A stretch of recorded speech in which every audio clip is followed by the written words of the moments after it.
The dust has officially settled on conference championship weekend, which means the final 12-team college football playoff brackets is officially here. And the question is this: did the committee get it right? We're going to discuss that all more. Again, we appreciate you all tuning in. I am Chris Phillips. He's Cole Thompson. We're also taking your questions, your comments, and your immediate reaction to what the committee decided in regards to a 12-team playoff. That being said, let's get right into it, guys. As always, when we get going, make sure you hit that like and subscribe button on YouTube. We are inching ever so close to that 30,000 subscriber mark. We cannot do it without your love and support. Also, make sure you check out our friends over at FanDuel, because as always, we are brought to you by our friends at FanDuel. FanDuel.com/SECU to join today and get started with $250 in bonus bets when you win your first $5 bet. Once again, that's FanDuel.com/SECU to get in on the action today. The 12-team college football playoff bracket is officially set, just being released in the selection show, in the reveal show, if you will, moments ago. And we are here reacting to everything. Which 12 teams made the field? Did the committee get it right? And specifically, which SEC teams are in the field, hosting playoff games, getting a bye, etc. I am Chris Phillips. Joining me, as he always does, one of the hardest working men in showbiz and one of the best in the business, Mr. Cole the Bear Thompson. Bear, I appreciate you taking the time, my dude. It's always a pleasure. Appreciate your hard work yesterday covering the SEC championship game while I was in Atlanta listening to the dogs bark all afternoon and all night. Really excited, man, to chat with you again. We got a lot to discuss. We're going to jump right into the bracket here in just a moment. But how you doing, my friend?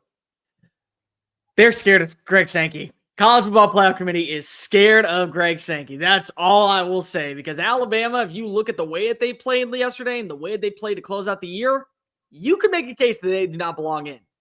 But they made a precedent of making sure that conference championships matter, and the number one seed who won a regular season matchup and then lost in a rematch in a game that wasn't promised, they looked up and down and said, Greg Sankey is going to take that ball and go home, and he's never going to let us back in unless we give automatic qualifiers to the SEC, 5 bids instantaneously, no more conference championship. All right, we're putting Alabama in. 5 teams from the SEC are in, and boy, oh boy, probably the biggest shocker of them all. A team that we thought was almost a guaranteed lock because of where they sat. They're out and somebody else is in. Bear, that being said, let's get right into it. Spare the dramatics. Again, the 12-team playoff bracket is officially here. And here it is. In the 1 seed after Indiana beats Ohio State in the Big Ten championship, it is the Hoosiers. Again, they take the 1 seed. Bear, I thought immediately this was interesting off the jump. Ohio State at 2. I thought this was a little disrespectful to Georgia, because you got Georgia at 3, Texas Tech, your Big 12 champion, of course, at 4. Ohio State and Indiana flip spots, and I get it. It's Ohio State's first loss. But I thought when you look at the way that Georgia looked and the way that Ohio State looked, I think there was more than enough justification for Georgia to move up to 2. The committee decides not to. And again, I don't know whether this really tells you, what do conference championship games mean? I mean, I don't think at the end of the day they should be the end-all, be-all, obviously. You and I have talked a lot, and we'll talk about it more when we get to Bama. You shouldn't get booted from the party because you're playing an extra game and you're in your conference championship. But at the same time, I don't know how you can look at Ohio State, Georgia, what they put on the field yesterday, and say that Georgia doesn't deserve to leapfrog them that 1 spot. Again, is it a huge deal at the end of the day? Not necessarily, because they both get buys anyways. But I admittedly thought that was really interesting off the rip. The thing that I will say is, if you are Georgia, probably you're salivating at the lips knowing that you get to face off against Ole Miss, that does not have a head coach right now. In terms of Lane Kiffin, they have Pete Golding that hopefully will be able to right the ship. Or if somehow the biggest upset occurs in the first round, because if there isn't Lane Kiffin there, you get Tulane. And so that's the trade-off of being in the number 3 seed versus the number 2 seed. But I agree. I think that winning your conference championship should matter. I think that there is value in the fact that you were able to get the job done and how you got the job done. That to me is just where we are. Like, it's not just the fact that you won that game. It's how emphatically, no questions asked, you dominated that matchup. And you kind of exercise the demons against an opponent that constantly you lose to, where this is Indiana's first win over Ohio State since 1988. Like, that has to have a little bit of validity to it. So honestly, I would have moved Ohio State to number 4 only because I think that having the value of winning a conference championship was so important. But at the same time, Ohio State, you were going to get a first-round bye. It didn't matter where. It just was either going to be 2, 3, or 4. Again, guys, keep your comments coming, whether you're on Facebook, you're on YouTube, you're on Twitter. Hey, if you're listening to us via podcast after the fact, we'd love to hear from you. We want to hear your opinions on the committee, on this playoff, again, as we continue to discuss it. So once again, the 4 teams that are getting a bye: Indiana, the 1 seed, Ohio State, the 2 seed, Georgia, the 3 seed, and Texas Tech, the 4 seed. Now, here's where things start to get a little bit more interesting. And as we get obviously deeper in the 12-team field, as you all know, the big debate going in: Alabama, Miami, Notre Dame, even some BYU conversation. Not quite as much drama as we go to number 5, because in the 5th seed, you've got the Oregon Ducks. They will get a home game at Autzen Stadium. I think well-deserved for Oregon. Again, they've been essentially in this position or right around this position for the last couple of weeks, really over the last month or so. So they are in the 5 seed.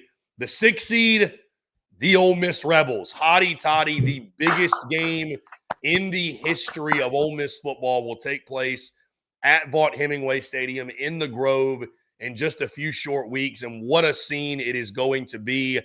Guys, in the 7 seed, Mike Elko and the Texas A&M Aggies. You're going to notice after last year, we didn't have an SEC home playoff game last year, did we? Not a single one last year. No, not a single one. You're going to notice now we've got 3. No, wait, no, we did. We had Texas. Texas was at home. All right, Texas played. Texas was at home at 5 seed. So we had just 1 last year. You're going to notice 3 times as many this year. Again, Texas A&M gets the home playoff game. They are in the 7 seed. In the 8 seed, you've got the Oklahoma Sooners, Brent Venables and company, hosting a game in Norman. Norman will be absolutely buzzing. Now, getting to the teams they'll be facing. Who's Oklahoma going to be playing? It is the 9 seed, and this is where it got really, really interesting, Cole. Because, again, the question was, Bama gets their butts kicked, BTA in Atlanta. You have Miami, who beat Notre Dame head-to-head, but Notre Dame's been in this thing the last month plus or so. Committee's essentially telling us to our face that head-to-head doesn't matter, or it just doesn't mean everything. Notre Dame's been firmly in. Won the 9 seed, Alabama, who doesn't even move a spot down. Nope. After they got beat by 21 points. And I can tell you, Cole, when you watched it, I was there in person, it didn't even feel that close. Bama rushed for -3 yards. I mean, Georgia, that was as thorough an ass kick. And I'm really not trying to be overreactionary, and I'm sure you said this last night when you reacted to the game live.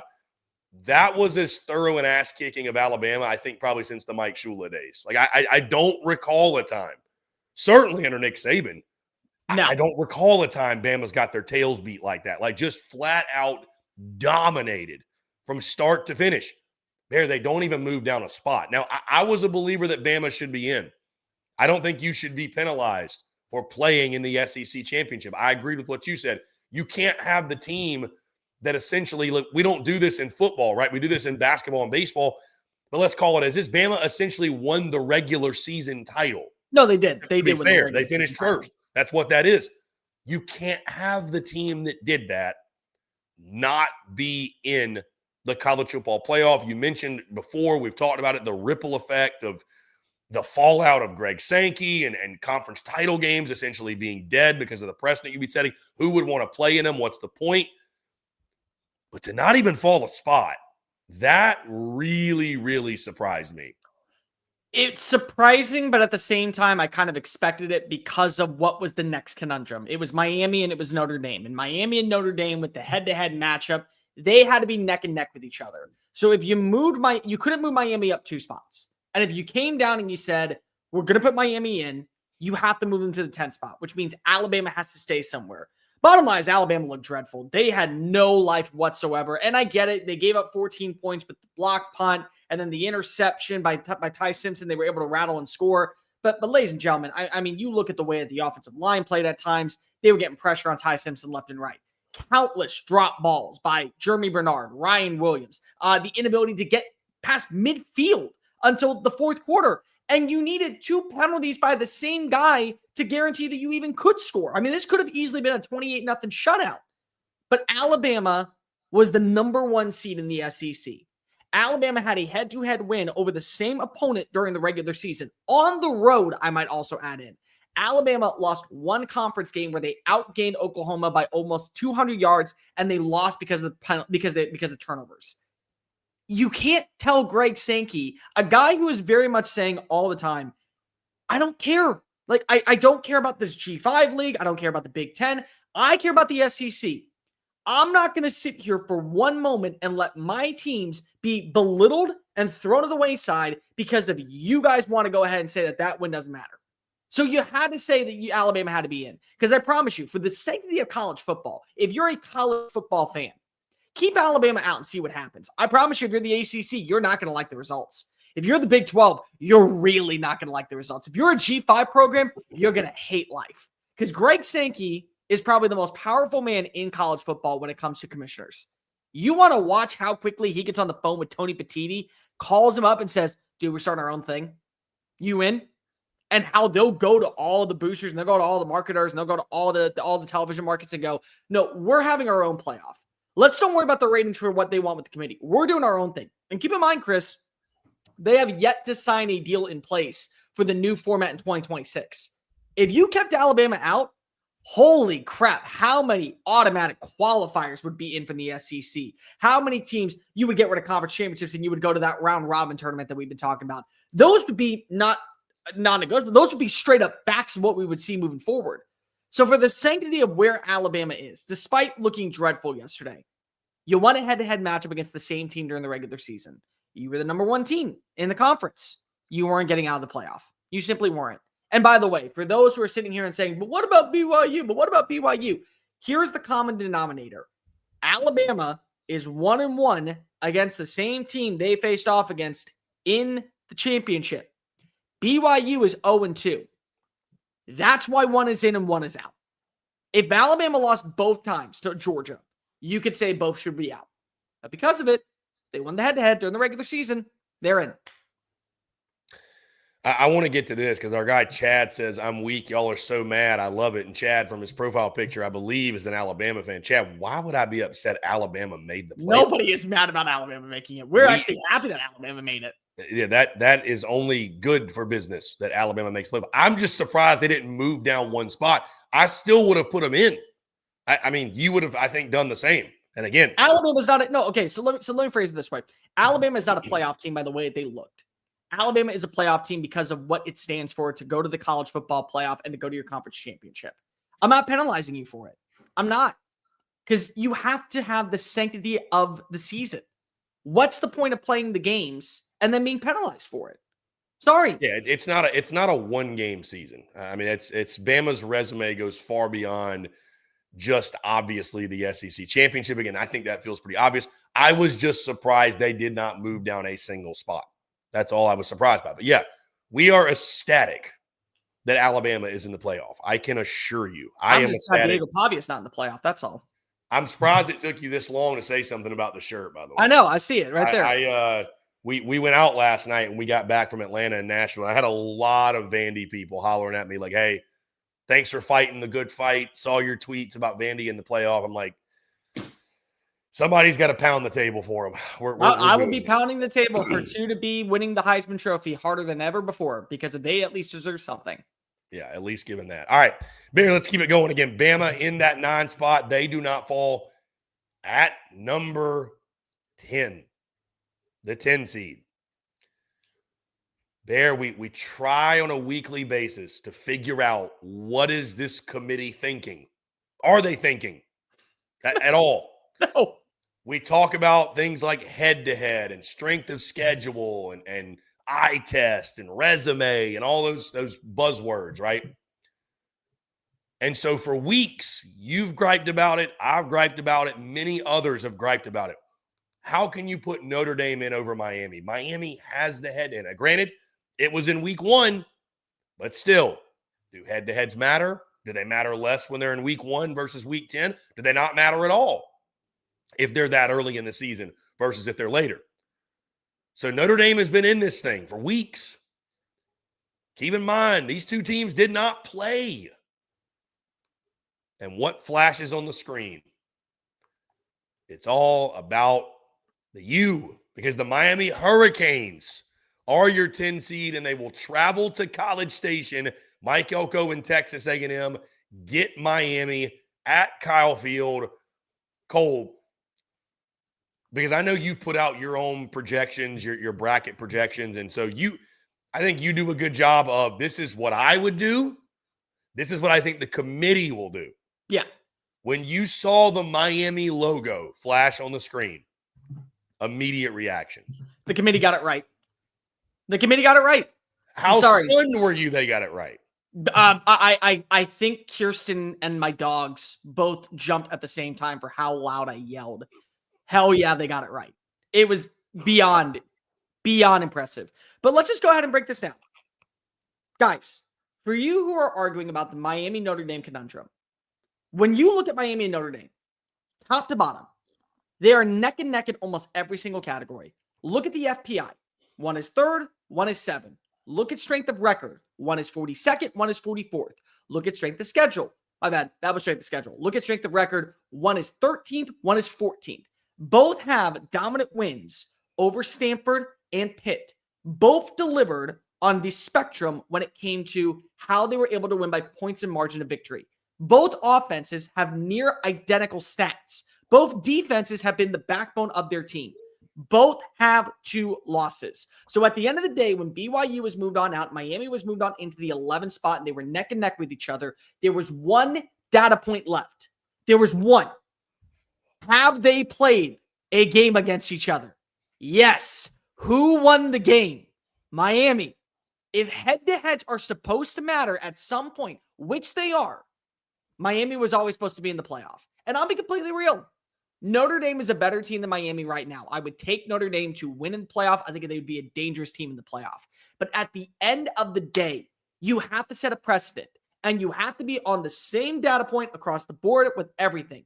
Alabama is in the college football playoff because they won a head-to-head during the regular season, and they made their conference championship. Miami won the head-to-head against Notre Dame. They were going to be in the playoff if there was one spot left. And I'll tell you another thing, Chris.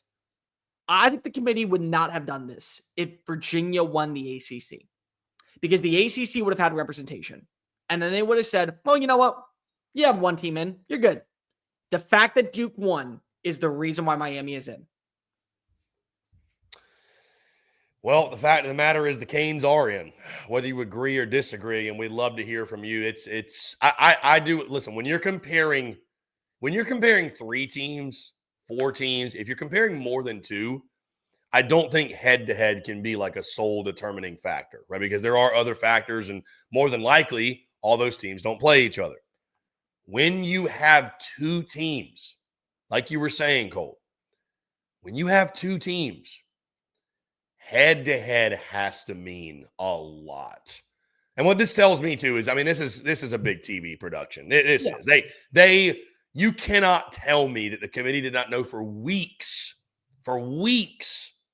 that they were going to make this switch. As long as like some big upset didn't happen with Miami or Notre Dame, if it came down to it, that they were going to make this switch. You don't just change your mind this weekend. So I don't know why they didn't do this weeks ago. I genuinely don't. We all know it's a big TV production, and what the point of the playoff is to make money and generate revenue anyways. I don't get why they didn't do this weeks ago, but I do think it was the right move, because head-to-heads do have to matter.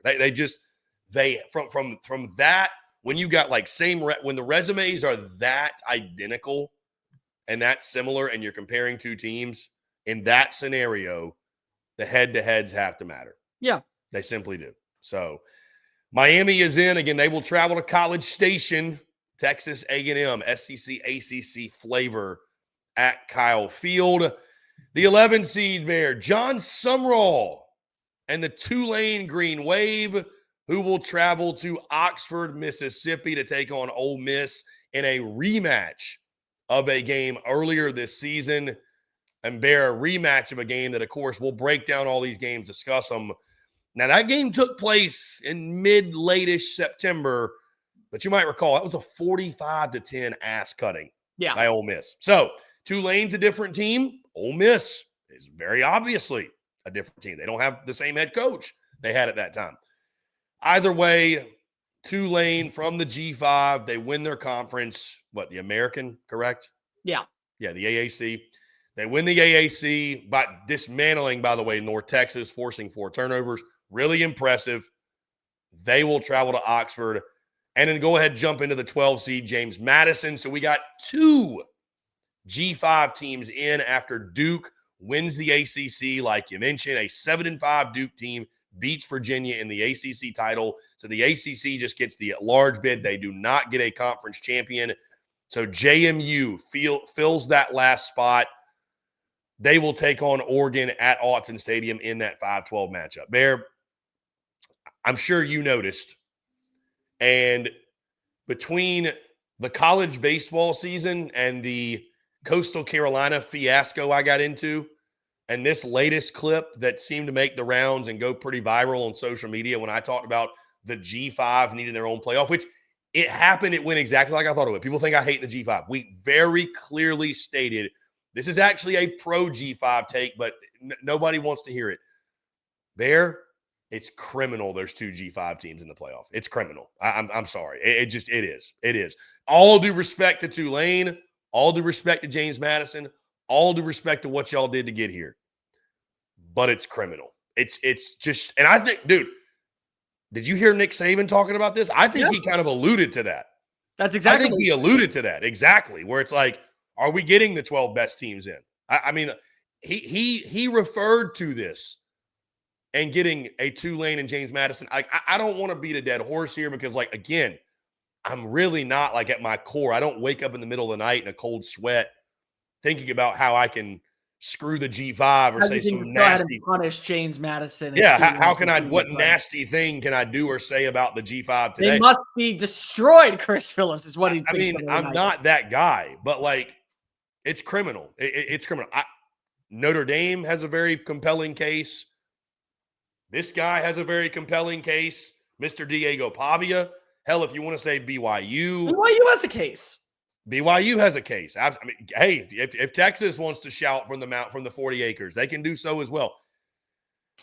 Anyways, 2 G5 teams are in, Cole. I mean, it is what it is. We knew it was going to happen. Well, for starters, congratulations to Florida. Excuse me for about 5 seconds. I'm just going to go ahead and gloat. It's almost like you hired a really good coach who's now in the college football playoffs making great decisions, even though it's not Lane Kiffin. Shocker. Shocker that you hate the hire. Well, I mean, congratulations to him. He's going to have another week with his team and then go travel to Oxford. I'm very interested in that game, how much of these 2 teams grown over the last few months, because Ole Miss, they're going into the Pete Golding era. You still have John Summerall and his staff on the field at Tulane, and the entire team is still there. Could be a really interesting battle. The JMU thing, I completely understand. You can blame it all you want, but the problem is, Chris, that this is what the committee didn't think was ever going to happen. And that's on you making these addendums and these rulings to where you're guaranteeing 5 automatic conference champions. And that should never be the case. In my opinion, there should be no automatic qualifiers. You should just be in the college football playoff. And if you're in the college football playoff and there are no automatic qualifiers, then Tulane is not in, and neither is JMU, and Notre Dame and BYU would be in, because BYU still went 11-2 and went to their conference title. And if you're not going to penalize Alabama for losing in their conference title, they're going to be in. And then you could say Notre Dame belongs in, and then BYU takes on Oregon. That would be a hell of a matchup. And Notre Dame takes on Ole Miss. That would be a hell of a matchup. I mean, those would be great games, and they'd be great for television. What I will push back on when it comes to you, especially in this standpoint of the G5 needs their own playoff. I agree. But I also will say that if we finally do see an upset from a G5 team, if it happens this year, somehow, some way, JMU marches on into Autzen Stadium and they get a win. And then Tulane, they march on into Oxford and they get a win. It'll set a precedent that the G5, whether or not we agree can win a national title, belongs in the conversation. Here's the problem. Right now, a G5 team has never won a college football playoff game. Cincinnati, when they went, lost to Alabama. Last season, Boise State lost to Penn State. You have 2 G5 teams in right now going up against 2 of the better offenses and 2 of the better defenses in college football on the road. It doesn't feel like it's going to be a great matchup. And again, I'm all for the G5. I watched every minute of the G5 nonstop. this past week, and I've watched them all year. I love Maction. I love John Summerall. I love Bob Chesney. I think one of the best hires of the offseason was Bob Chesney going to UCLA. And I thought one of the better hires of the entire season was getting Billy Napier to come on in. I really thought that was a smart hire. I like what the G5 is. I love the Sun Belt. I do. But there is a precedent of knowing where you sit. You have to deliver at your end of the bargain when it comes to if we allow you in. If you're going to be in the college football playoff, you better act like a college football team. You better be able to hold your own against Oregon and against Ole Miss. Because at that point, it doesn't make sense to put them in. Notre Dame's a better team than Tulane. Notre Dame's a better team than JMU. BYU, Vanderbilt, Utah, Texas. They're all better teams than both of them. If they do not show on up, that will become another addendum that the committee will look at this offseason to change the rulings for the better and for the sanctity of college football. Because I'll tell you right now, we are going to be at 16 teams in 2026. And if we're not at 16, we're going to be at 14. And if we are at 14, there will be one automatic G5 spot. If we are at 16, I don't know if there will be an automatic G5 spot. Yeah, and again, we could go all day on this, Cole, but admittedly, the problem is we live under this farce, this fake belief, or we've been told at least that like we're fighting for equality in college football and let's give everybody a shot. When it's like, football is a game that is defined by inequality. Yep. You find out who is not equal. This shit ain't sweet. This shit is not sweet. It is not. And talking to football people yesterday at the Georgia-Bama game, again, people that have been on the sidelines, been in the locker rooms, and the genie is out the bottle now. The toothpaste out the tube. We're not going back. But, I mean, they told me, dude, once we got past 4, we had too many in because there aren't 12 teams that can win the national championship. There never have been. And there never have been, and there never will be. It's 4 to 6, and it's closer to 4. Either way, that's a convo for another day. It's kind of pointless because we're here. And I agree with you. We're probably going to get the expansion. So anyways, those are your 12. That is your bracket. Guys, would love to hear from you, your thoughts on it. Cole, I'll ask you this. As we look at the matchups, obviously 3 SEC teams having home playoff games is really intriguing. The potential for a Georgia-Ole Miss rematch is interesting. You know what excites me? The potential for a Georgia-Ohio State showdown. Or Georgia-Texas A&M. Or, hell, Georgia-Miami. So all 3 of those. So do you remember last year when we were talking like Texas and Ohio State, that was the national championship. Didn't matter who they played against in the actual game. Right now, if you put a gun to my head, that feels like the same thing. If those sort of meet up, that's your national championship. The winner of that will go win the title. Yeah. Yeah, I would tend to agree with you. I think that side of the bracket, getting both Georgia and Ohio State there, them potentially facing off. I mean, I think if you're Georgia, you got to like their path a lot. I mean, all due respect, you're either going to get a G5 Tulane team who pulls off a massive upset, or you're going to get an Ole Miss team that you already beat earlier in the season. And I mean, so from that standpoint, getting the semis, I like your path there. I mean, same thing. Like if you're Oregon, you get JMU at your house. Oregon, Texas Tech is a game that I think could be a lot of fun. Of course, the SEC on SEC showdown with Oklahoma and Alabama. These two obviously played just a few weeks ago. The game was in Tuscaloosa. Oklahoma got the better of Bama, but Oklahoma's offense is essentially anemic.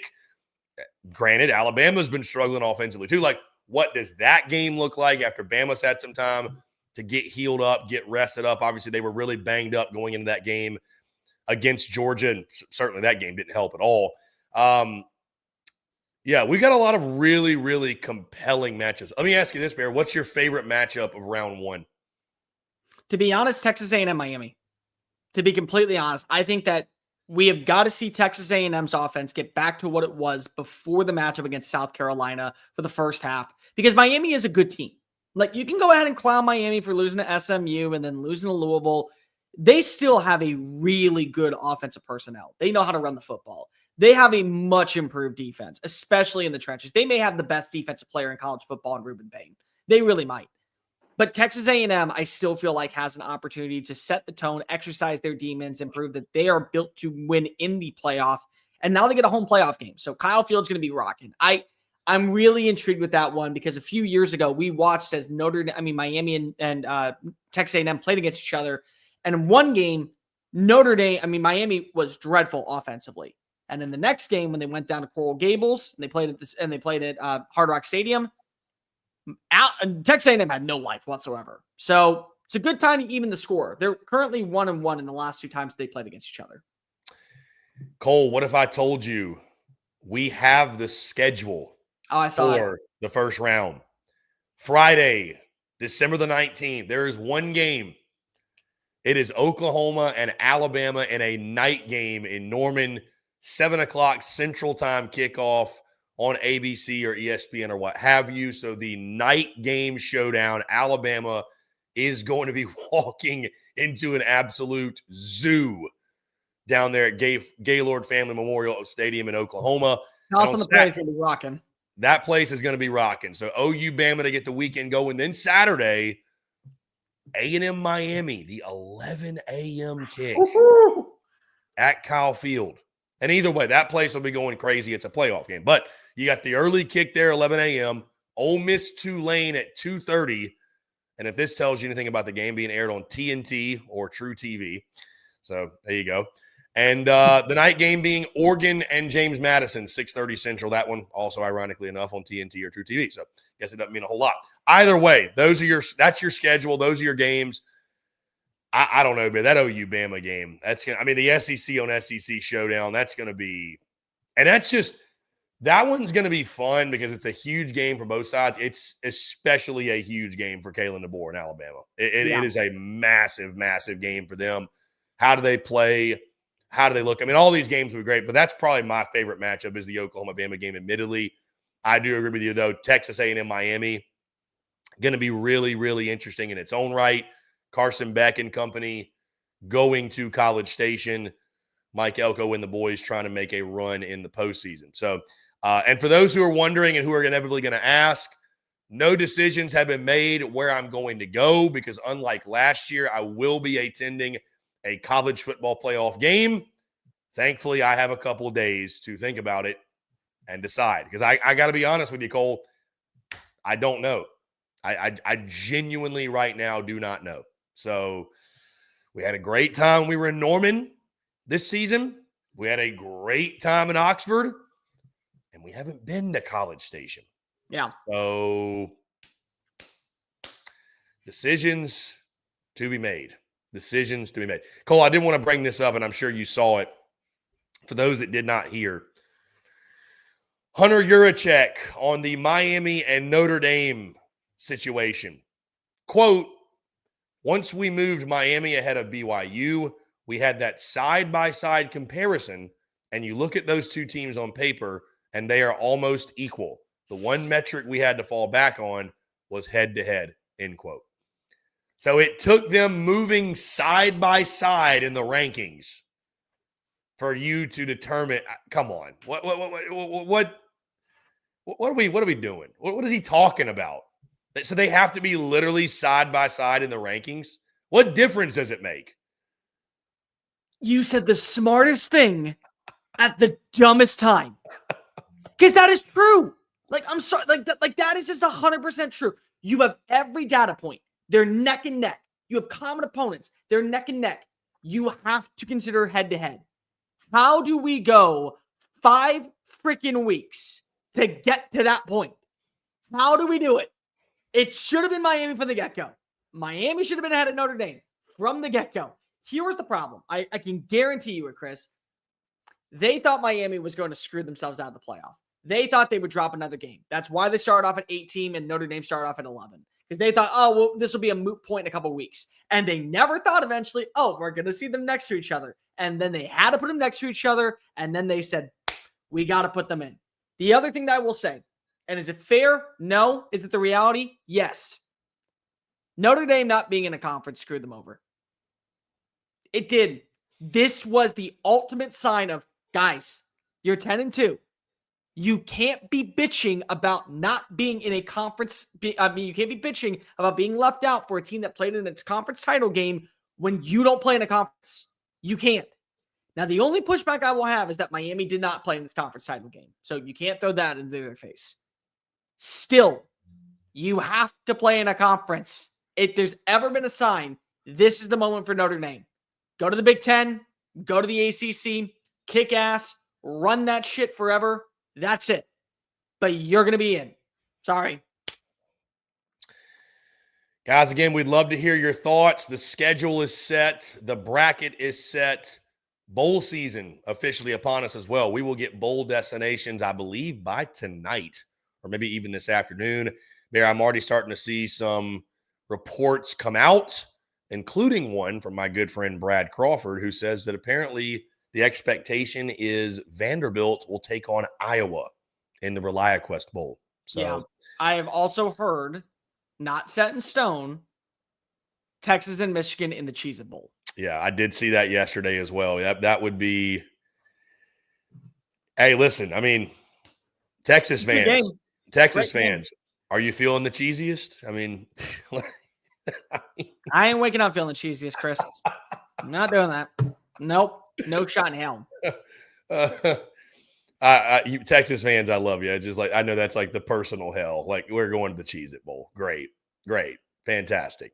Hey, orange. Cheez-Its are orange. I mean, there you go. Yeah, what is that game's in Orlando, right? Orlando. Go down there and see Mickey Mouse and just have a time. You get to go to Disney World. Yeah. You get to go to I don't know, guys. Our guy Sandman's getting into it. He says he woke up feeling quite cheesy today. There you go. There you go, Sandman. I appreciate you. Bama, on that note, let's get into these comments for sure. Okay. It's it's pathetic, but at the same time, is it? Levi, I need to make this abundantly clear. I cannot stress this enough. Do you want conference championship games to matter? Do you? Because if you don't, then Bama's not in the playoff. And you know what? Totally okay with that. I understand. But then conference championship games are going away. And do you want to know how quickly, if you left Alabama out of the playoff, Greg Sankey would be calling in on Tony Petitti and going, we're starting our own conference. We're starting our own Super League now. Now we're having our playoff. Okay.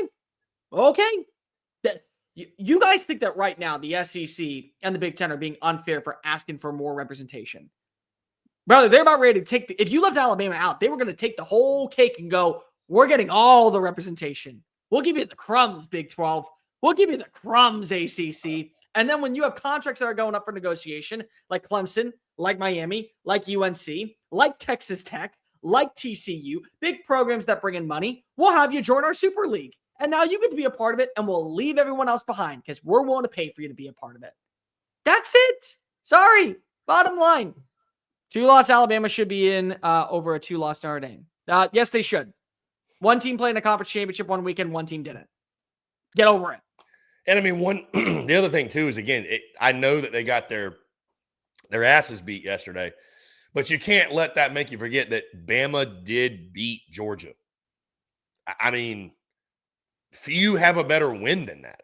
Like, we're being totally honest. Few have a better win in the regular season. Yeah. It's the best win in the regular season. In Athens. So. Oh, one more thing. 2-loss Bama shouldn't have been in over 1-loss BYU. BYU lost both times to the same opponent in beatdown fashion. That is just a fact. One team won the game in the regular season in the rematch. They're not equal. One is 0-2, one is 1-1. That's it. That was the deciding factor. Oh my God, I can't believe I have to continue to say this stuff. I want to get to this one, Cole. Levi's on a hot streak today. Just pathetic period. 3-loss non-conference champ. Fuck that. Let me say this too, Levi, because and I know there's going to be a rebuttal to this, which I've already got a rebuttal prepared. Alabama went 7-1 in this conference and finished first in this conference. Number one, you cannot leave that team out of the college football playoff. I don't care what they go to Atlanta and do. Number two, a team that loses the SEC championship game that is in that position should not get punished and left out because they actually went and played their conference championship game. Number three, you're going to tell me, hey, we'll get rid of conference championship games. Who cares? They don't matter anyways. My rebuttal to you would be only people who have never won a ring say that winning a ring does not matter. Period. Drop the mic. End of discussion. So you can miss me with that. I love the people on social media. Oh, the SEC championship, it's meaningless anyways. The only people who – listen, Texas fans, for example, not to single y'all out. If you won that game last year, you'd love that game because there ain't nothing like getting a ring. A ring game is still important at the end of the day. Go tell Kirby Smart and Kalen DeBoer and the players and guys who have competed in that game and won that game that game is meaningless. I would love for you to do that. I would. So, Bear, let's get into some other questions, comments, guys. We'd love to hear from you.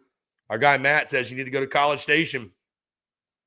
I mean, we very well might. We very well might. We very well have not been there this year.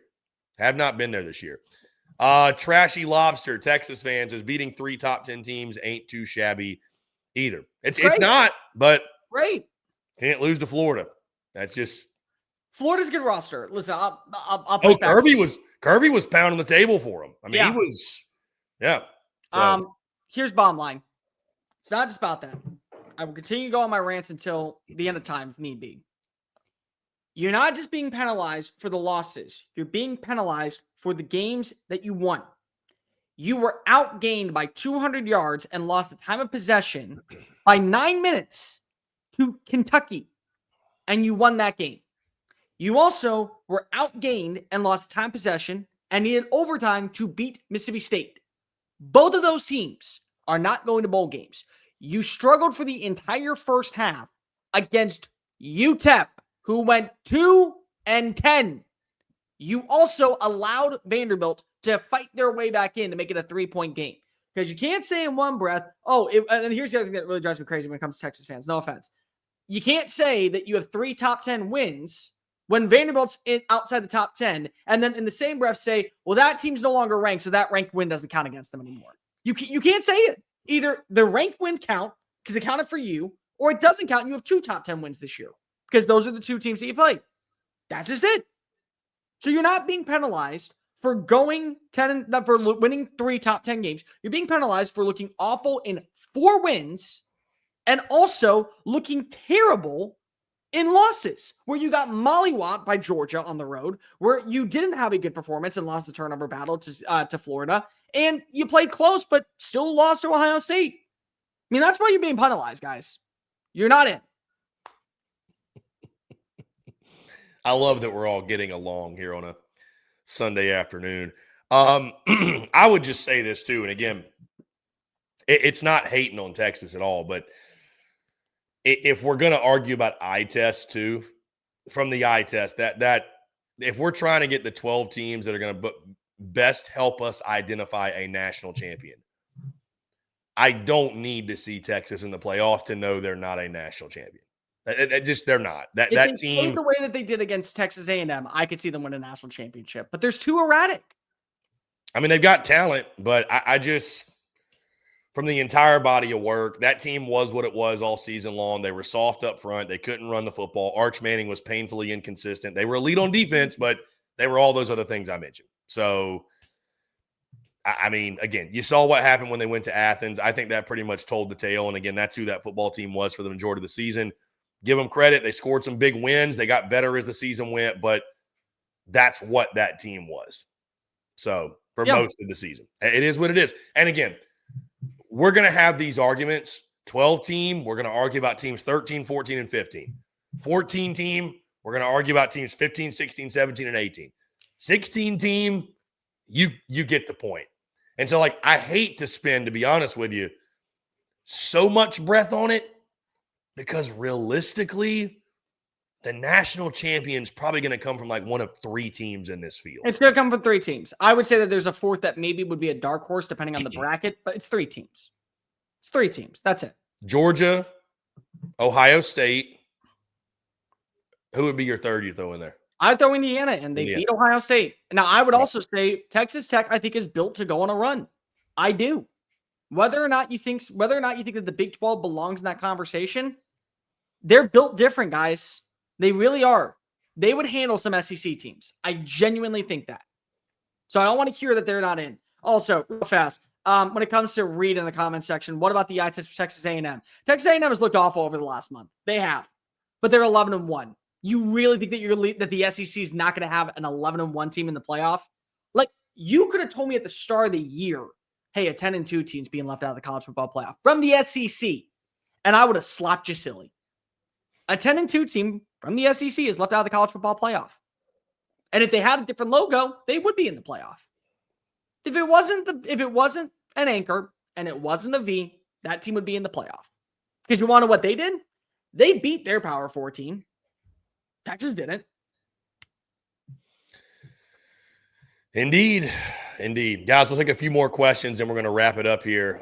J.M. Jones, need 3 tiers for posting purpose. G6 gets a playoff. Winner gets a slot for the Big 12 ACC Notre Dame qualified playoff. Top 2 there get a shot at a slot in the Big 10 SEC playoff if qualified parity.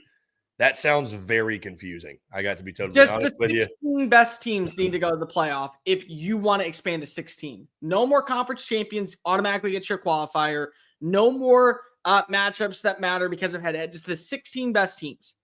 Unfortunately, we're still going to be arguing that say the 16 best teams are not the 16 best teams. I don't think the expansion, Cole. I don't think the expansion's going away anytime soon. I think as long as they think they can keep making money and selling tickets and TV revenue, I mean, why would they? I mean, they'll, I don't think it's anything that really takes place is for the quote unquote betterment of the sport. It's like, how can we drive more revenue? And, if people are going to watch, which they are, even the people that say it'll kill the regular season, like we'll sit here, people still go to the games. People are still going to watch. What are you going to do? Not watch anymore? So, like, I do think expansion's coming. I think you're right. Probably next season, we're probably especially too. I mean, heck, I think Greg Sankey's probably going to be pounding the table for it because now you got a 9-game conference schedule. And on top of that, you have Texas and Vanderbilt, who both are better than JMU and Tulane, going to the ReliaQuest Bowl, going to Cheez-It Bowl. And that's what they're doing. I mean, what? And again, this is not me saying that Texas should not be in the playoff conversation because they did have 3 of the most impressive wins in college football. But when we have to go ahead and pick straws like this, expansion's coming. And you know that expansion's coming because it's not run by college football people. Guys, if you let me sit in a room and decide the college football playoff, I would have 12 teams I think would not only be worthy, but it would all make sense at the end of the day. It would. But we don't have that. You know what we have? We have ratings, and we have telemarketers, and we have people that work in production running college football, not people who care about the sport. And as long as they're able to go ahead and see more revenue, more opportunities for expansion that leads to more distribution of money, we're going to continue to expand. In 5 years, we will not have a 16-team college football playoff. We will have a 24-team college football playoff. And in 15 years, we will have a 32-team college football playoff. And we will get rid of conference championships and the game that you and I and Chris and everybody else fell in love with when we were kids, that we grew up dreaming about what it meant to play in a national championship and dreaming about what it meant to win the Peach Bowl and the Rose Bowl and the sanctity of what those bowl games meant. It won't exist anymore. The regular season won't matter. And everyone will say it's a failed season if you don't make the college football playoff. That'll be it. Texas had a really freaking good year, and they're all bitching because they're not in the college football playoff. But they don't care about the 10 win. They don't care about the 3 top 10 wins. That's just it. Yeah, I mean, I think you hit the nail on the head, man. It's you can't really just have a good season anymore. It's either success or failure, and fair or unfair, that does feel like what it is. It's like you either made the playoff or you didn't, and if you didn't, your season was a failure. And that's not – college football has never really been that until now. So that being said, we're going to put a pin in it, guys. We appreciate you all tuning in. Bear, any last thoughts? Of course, you and I, we're going to break down every single college football playoff showdown, including, of course, an SEC team. We're going to be all over this thing. So final thoughts from you. 12-team playoff is officially set. We'll get bowl matchups throughout the day and into the night. We'll be breaking those down as well. And let's postseason, man. We're here. Since this is today's show for Sunday Fun Day, let's just do quick little overreactions and attaboys. And yeah. Okay. Yeah, I mean, I guess overreaction, that's not an overreaction. We just said it, that I just think expansion of the playoffs is inevitable. We're I don't know exactly what the rate will be, or like you said, putting a timeline on it, but we're not going to go backwards. Like, I mean, under what world would we ever be able to say, actually, you know what, let's go to 8. We should have gave 8 a try. Like, I don't see a way that's even possible. And my other overreaction is within the next 5 years, Notre Dame's going to join a conference. If Alabama gets healthy enough for that Oklahoma game, I think that they make a run to the semifinals. Even with how dreadful that offense looked, I still think that they will make a run. I do think that they have a good matchup against Oklahoma. I think that they have an interesting matchup against Indiana. If they are healthy, they will make a run to the semifinals. And everyone will look at Alabama and they'll say, well, why were they in the playoff to begin with? Because they did that. That was why. The second one is that Texas Tech, I think, is going to be in the national championship. I think Texas Tech's pathway, I think Texas Tech's overall identity, and I think that their personal overall balance on both sides of the line screams national championship contender. They 100% are. And so I got to give them credit where credit's due. They dismantled everybody that they played this year outside of Arizona State, where they didn't have either of their starting quarterbacks. And they made sure to leave no shred of doubt that they belonged not only in the college football playoff, but they belonged as a top 4 seed. So credit where credit's due to Texas Tech. I think they're a very balanced team and a very overall solid team that, if given the opportunity, they can win a national title this year. Bear, getting into attaboys, I've got 2.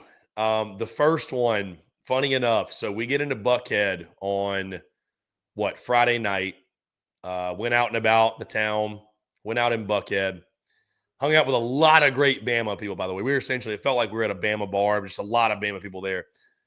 Attaboy to the guy that I met that made a bet with me, $100 bet, that Alabama would beat Georgia in the SEC title. I took Georgia. We exchanged contact information, and he actually paid up on the bet and was good for it. A random guy that I met at the bar. Attaboy to that guy. Attaboy to that guy. Because I would have obviously done the same, but you just never know. Attaboy. I appreciate that. That was solid. That was solid. Second attaboy, Bear, and this one might feel a little bit weird. It's something I never do. I'm going to give an attaboy to myself because 15 straight weekends of travel are officially in the books. The SEC Unfiltered Tour has I say it's come to an end. It doesn't mean we're not going to be on the road. Obviously, we're going to go to a playoff game. But, like, what the SEC Unfiltered Tour is when you think about it, from week 1 to SEC title, is officially done. It is finished. And, I'm just going to take a moment to pat myself on the back and say job well done. And I mean, what an incredible season, man. It's one of those crazy things where it's like, the season flies by. It does. But when you're traveling on the road every weekend, it feels like 15 weekends. It feels like 15 weeks. So, yeah, it feels kind of strange coming out of my mouth, but attaboy to myself. I'm very proud of the work we did this season, the regular season, if you will, onto the postseason, but very proud of the work we did. Very proud of the travels. It's a lot of great memories. And I think back to when you and I went to Red River. How long ago was that? Yeah. That feels like that was a while ago, and it really wasn't that long ago. But so many great memories with so many great people. Another season where I can confidently say that the SEC Unfiltered brand, Cole's brand, my brand, the entire company, everybody involved excelled, maybe even beyond what our best expectations were. So another successful season. Can't say thank y'all enough.